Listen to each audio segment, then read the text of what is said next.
जी अडवाणी आणि मुरली मनोहर जोशी यांच्या काळातली भारतीय जनता पार्टी होती।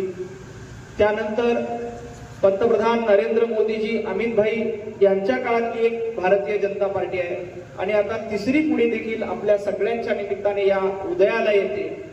पहिली भारतीय जनता पार्टी कशी होती, अडवाणीजी अटलजी यांचा काळ कसा होता की आपल्या घरामध्ये कोणी कचरा आणून टाकला तर आपण तो कचरा स्वतः साफ करायचा, असं अटलजी अडवाणीजी मुरली मनोहर जोशी म्हणायचे की आपल्या घरात जर का कोणी कचरा आणून टाकला तर तो आपण आपला साफ करायचा, त्याला काही त्रास द्यायचा नाही।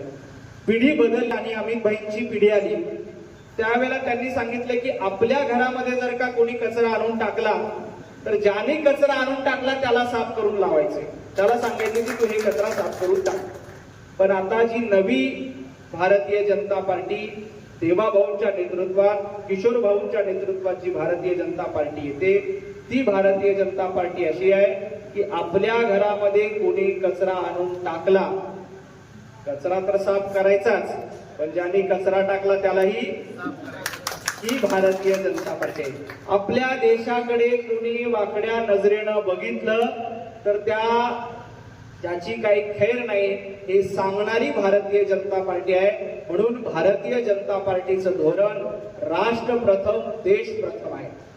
जोपर्यंत माझा देश सुरक्षित आहे तोपर्यंत आपण सगळे सुरक्षित आहोत। म्हणून आपल्या देशावर कुणी कचरा टाकायचा प्रयत्न केला तर कचरा टाकणाऱ्याला आपण साफ केलं आणि ज्यांनी कचरा टाकलाय त्यालाही संपवलेला आहे।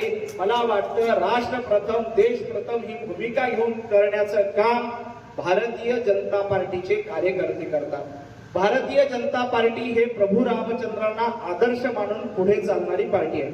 आपण पंतप्रधान नरेंद्र मोदीजी, देवेंद्रजी फडणवीस साहेब यांच्याकडे बघितलं आपण लक्षात येतं की ज्या पद्धतीनं प्रभू रामचंद्रानं शोषित, वंचित, पीडित, दलित या सर्वांना घेऊन प्रभू रामचंद्रानं आपलं राज्य स्थापन केलं। आपण बघा, ज्या प्रभू रामचंद्रांचा उद्या राज्याभिषेक होणार होता, ज्यांना संपूर्ण राज्य मिळणार होतं, त्यांना अचानक वनवास करायला लागला। म्हणजे जो युवराज प्रभू रामचंद्र वनवासाला घरातून निघाले तेव्हा फक्त रामचंद्र होते, परंतु 14 वर्ष वनवास करून परत जेव्हा अयोध्येला आले तेव्हा मर्यादा पुरुषोत्तम भगवान प्रभू रामचंद्र म्हणून आले। भारतीय जनता पार्टीचं अगदी तसंच आहे। एक काळ होता आपले फक्त 2 खासदार होते, आपल्याला दिवसलं जायचं, चिडवलं जायचं की भारतीय जनता पार्टीची अवकात काय आहे, फक्त 2 आमदार आहेत। परंतु आज आपण बघतोय की आसाम पासून, गुवाहाटी पासून, राजस्थान, छत्तीसगड, मध्य प्रदेश सगळीकडे भारतीय जनता पार्टीचा विस्तार झाला। हा विस्तार का होऊ शकला? आपल्या सरकारे निष्ठावंत कार्यकर्ते मिळाले, त्याच्यामुळे भारतीय जनता पार्टीचा विस्तार झाला। आपल्यासारख्या कार्यकर्त्यांनी मेहनत घेतली म्हणून भारतीय जनता पार्टीचा विस्तार झाला आणि आपल्या सगळ्यांवर हा विस्तार करण्याची जबाबदारी आहे। पंतप्रधान नरेंद्र मोदीजी आणि देवेंद्रजी फडणवीस हे प्रभू रामचंद्रांना आदर्श मानतात। ज्या पद्धतीनं प्रभू रामचंद्रांनी रामराज्य स्थापन करताना प्रभू रामचंद्रांना वाटू शकलं असतं की बालीची मदत प्रभू रामचंद्र घेऊ शकले असते। बाली कोण आहे आपल्या सगळ्यांना माहिती आहे, रामायण मी फार सांगणार नाही। हा बाली असा होता की ज्यांनी रावणाला 2 वेळेला पराभूत केलं होतं। रावणाच्या तर एका क्षणामध्ये रावणाचा निपात केला असता आणि सीतेला शोधून पुन्हा एकदा अयोध्येला प्रभू रामचंद्र आणू शकले असते, परंतु प्रभू रामचंद्रांनी तो शॉर्टकट निवडला नाही। त्यांनी बालीला सोबत घेतलं नाही, त्यांनी कुणाला सोबत घेतलं? सुग्रीवाला सोबत घेतलं। का सुग्रीवाला सोबत घेतलं? सुग्रीवाला यासाठी सोबत घेतलं की तो शोषित आहे, त्याची बायको पळवलेली आहे, त्याचं राज्य पळवलेलं आहे, त्याचं सगळं लुटलेलं आहे, ज्याचं सर्वस्व लुटलेलं आहे, अशा माणसांना पुन्हा एकदा नेतृत्व देण्याचं काम कोणी केलं असेल तर ते प्रभू रामचंद्रांनी केलं। आणि आता पंतप्रधान नरेंद्र मोदीजी, देवेंद्रजी फडणवीस हे सगळे प्रभू रामचंद्रांचा आदर्श मानून माझ्या गावातल्या शेवटच्या शेतकऱ्यांना न्याय मिळाला पाहिजे, माझ्या गावातल्या शेतकऱ्यांना, पीडिताला, वंचिताला न्याय मिळाला पाहिजे। घराणेशाहीवाल्याला, घरंदाजाला तर न्याय कुणीही देईल, पण भारतीय जनता पार्टी एकमेव पार्टी आहे जिथं सर्वसामान्य कार्यकर्त्याला न्याय मिळतो, संधी मिळते। काम करणाऱ्याला निश्चितपणे सोनं होतं. हे फक्त आणि फक्त भारतीय जनता पार्टीमध्ये होतं, इतर कुठल्याही पार्टीत होत नाही. कारण आम्ही प्रभू रामचंद्रांना आदर्श मानतो. ज्या पद्धतीनं प्रभू रामचंद्रांनी लिडरशिप डेव्हलप केली, मग ती सुग्रीवाची लिडरशिप असेल किंवा बिभीषणाची लिडरशिप असेल. बिभीषणाला जेव्हा लंकेमध्ये रावणाचा पराभव झाला तेव्हा रामाने नाही म्हटलं की लंकेचा राज्याभिषेक मी करून घेतो, लंकेचा राजा मी होतो. प्रभू रामचंद्रांनी श्रीलंकेत असलेल्या बिभीषणाला सांगितलं की तू राजा हो आणि तू राज्यकारभार चालव. तसं भारतीय जनता पार्टी कुणाच्या घराची किंवा कुटुंबाची मक्तेदारी नाहीये. भारतीय जनता पार्टीमध्ये ही कार्यकर्त्यांची पार्टी आहे. पंतप्रधान नरेंद्र मोदीजींचा मुलगा आपल्या भारतीय जनता पार्टीचा कोणी वारसदार आहे का? नाहीये. पंडित दीनदयाल उपाध्यायांच्या नावाने आपण वर्ग चालवतो, त्यांचा कोणी वारसदार भारतीय जनता पार्टीमध्ये भारतीय जनता पार्टी चालवतो का? नाही चालवत. भारतीय जनता पार्टी ही कार्यकर्त्यांच्या जीवावर उभी राहणारी पार्टी आहे. म्हणून अनेक पक्ष संपले, पण भारतीय जनता पार्टी अभिमानानं आणि सन्मानानं उभं राहिली. कारण कार्यकर्त्यांवर जीव लावणारी पार्टी ही भारतीय जनता पार्टी आहे. मला वाटतं की भारतीय जनता पार्टी वाढवण्याची जबाबदारी आपल्या सगळ्यांवर आहे. ही कशी वाढू शकते? तर ही वाढू शकते, आपल्याकडे पंतप्रधान नरेंद्र मोदीजींसारखं देवदुर्लभ नेतृत्व आहे. देवेंद्रजी फडणवीस साहेबांसारखं अष्टपैलू कर्तृत्व असलेलं नेतृत्व आपल्याकडे आहे, जे इतर कुठल्याही पार्टीमध्ये नाही.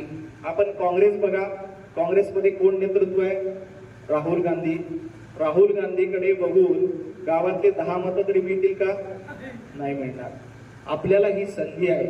आता आपण भारतीय जनता पार्टीचा विस्तार वेगाने करू शकतो, कारण विरोधक आपल्याला नाही आहेत आणि जे विरोधक आहेत ते सगळे अपयशी विरोधक आहेत. राहुल गांधींना आजपर्यंत 50 वेळेला लॉन्च करण्यात आलं, परंतु 50 वेळेला लॉन्च करून देखील ते रॅकेट फेल झालेलं आहे आणि तसंच होणार आहे. परंतु आपण जर का गाफील राहिलो, आपण जर का म्हटलो की नाही मोदीजी आहेत, देवेंद्रजी आहेत, आपल्याला काय घेणं देणं आहे, देवाभाऊंच्या नेतृत्वात चालू आहे, मोदीजींच्या नेतृत्वात चालू आहे, आपण घरात बसलं तरी चालतं, तर तसं करून चालणार नाही.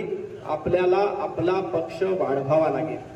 आपल्या गावामध्ये आज 5 ग्रामपंचायत सदस्य असतील तर पुढच्या वेळेला 7 कसे येतील, 8 कसे येतील, 9 कसे येतील याचा विचार करावा लागेल.